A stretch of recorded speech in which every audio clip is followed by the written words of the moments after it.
Mapila sa Korte Suprema mga kaanak ng mga namatay sa paglubog na MV Princess of Stars matapos sa ibasura ang kasong kriminal laban sa may-ari ng Sulpicio Lines. Sa desisyon kasi ng Korte Suprema, maaari lang mapanagot si Edgar Go sa kasong sibil.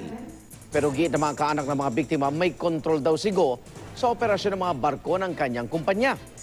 Wala raw malinaw na utos si Go para mapatigil ang paglalayag ng barko sa gitna ng pananalasa ng bagyo noong June 2008.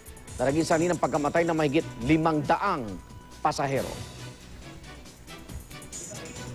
Sa mga Go, tinatawagan mo sila pati ang Supreme Court.